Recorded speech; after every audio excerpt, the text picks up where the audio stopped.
Yo, yo, yo, yo, yo, yo, yo, yo, yo. What's going on? It's Terrell, Hall of Fame. D-Line, TBKC, and all that sweet, beautiful, wonderful shit. The questions. I've addressed this so many times, but we'll go down this road again. And it goes, to the idea of the heritage and the lineage, of the American bully. And let's just say this, we know what it's supposed to be, and we know what some people have done. You'll have two different types of people. You'll have the people who are 100%, for the American bully, pushing for health, pushing for confirmation, pushing for DNA testing, pushing for all the things that would make, these dogs better, Then you have a certain group of people who are more so salesmen. These people basically will do anything, They'll add anything, they'll do anything they can to add this stuff into the dogs, man, and get a sale. They don't care what they've added into there. And I think what has happened is that the breed is just dumbed down. Like, I see even more reputable breeders where they'll do a video, and they do a video of their dogs, they so proud, look at my dogs at work, my dogs out here playing. And you can just hear the breathing that is horrible. It's just that Like, I'm gonna tell you guys this, and I'm actually talking about that on the live this morning. It's no point in time that your dog should be breathing like that. Now, and I'm not gonna mimic all the dog sounds, but when the dog is really tired, you'll hear that. But it's a very clean, the air is getting to the lungs, it's flowing. It should never be that. That's a slowing down of the breathing. That's a slowing down of the oxygen getting to the lungs. If that's happening, we are in trouble. You know what I mean? And you see people promoting these things. I've talked about this ad nauseum. Let's just say that. Whereas, I don't care who the dog is in the American bully community. If we're not talking about health, over everything, then you're a joke. You're a joke breeder. You're probably a joke ass person, because this is another thing. This community has gotten so screwed up that we pretty much will see people glorifying dogs that are dying early.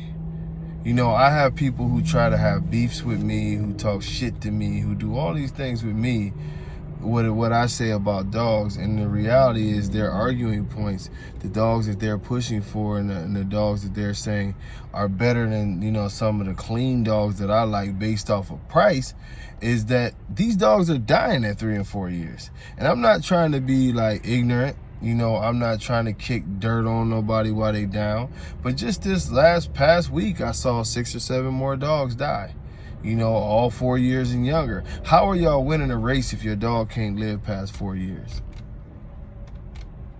How do my electric toothbrush, of course I changed the top, but my electric toothbrush is like damn near 4 years old, you know what I'm saying? It's still working, but it's damn near 4 years old. I got a toothbrush older than your dog, and to see these dogs, to see these dogs continuously die at this rate and people make light of it is absolutely crazy to me. How in the world do you really find just cause and continuing to breed these dogs when they're dying? It's not about bashing anyone, it's about common sense. When you see a trend of dogs that can't live past 4 years old, can't live past 3 years old, and you continue to breed that shit, you are the problem. The person, you are a big problem to the community. And it will, it's going to continue to be that way. I don't care how much mass you put on the dog, he can't breathe. I mean, literally, I would tell 90% of the people in the bully world who bragging about how extreme their dog is and this, that, and the other, let's just go walk for 5 minutes. Then I'm not being cruel. I'm being real. Let's go walk for 5 minutes. All y'all with these super dogs, look at how big his shoulders is. Look at this, look at this. Look, let's take a 5-minute walk. Let's go outside, take a 5-minute walk. Casual, not running a dog or whatever. You'll have to pick that motherfucker up. You'll have to pick him up. You'll have to start your lemon juice and rubbing alcohol and Pedialyte and this and that and the other to save his life. If you consider that to be winning, I don't have shit to say to you. That's why I've stopped these arguments with people, because it's so asinine that we are at this point that you want a person to argue something as stupid as your dog is supposed to be healthy enough to take a normal walk.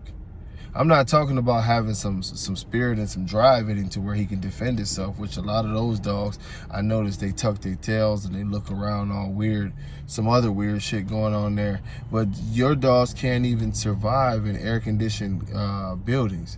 So if the dog is having trouble and you got to fan the dog in an air-conditioned building, man, just fess up to what you're making. You're making something that is meant to die. You're making something that will never survive.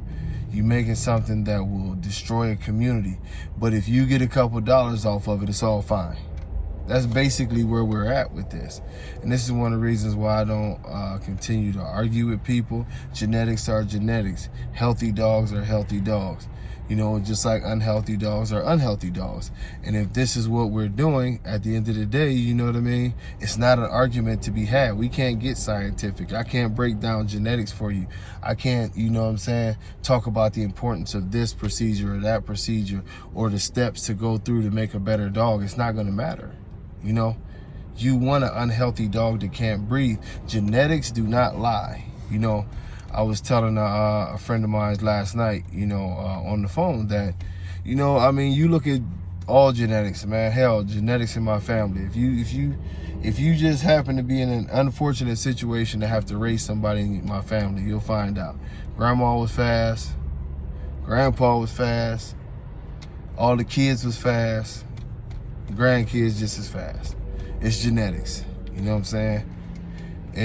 You know, you go to some families and you see everybody in the family is just big people. Or the opposite, tiny people. You know what I mean? It's genetics. You're not going to breed these genes out. It's going to become a battle. And why should genetics be a battle? You know what I mean?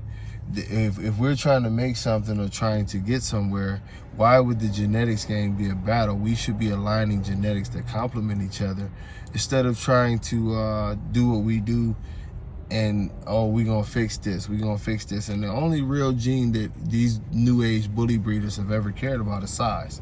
They've cared nothing about structure. They've cared nothing about health. They cared nothing about the dog actually living a good quality life. It was always, let's put as much mass on the dog as I can so I can sell as many dogs as I can. This is why we've had, of course, outside the genetics, but the steroid issues we've had, you know, we've had a multitude of things with the different supplements and everything like that, adding in breeds because we want size, or a color pattern to help us sell a dog. Those people really aren't on the same level as those of us who care about dogs. We're just trying to find out how to make the best dog that's going to live for 10 or more years and fit within the standard. They have a whole Dr. Frankenstein thing going on over there that they have things to pay for, you know what I mean, when it comes to these dogs. So it's a foregone conclusion and really a conversation that's why I don't get into them with it too much. I don't go on their Facebook pages. I don't even post it on my Facebook page no more. I just don't even want to argue with these people because they dumbasses. You know, either you do it right or you don't do it at all. It's really that simple. But until next time, y'all, much love. Peace.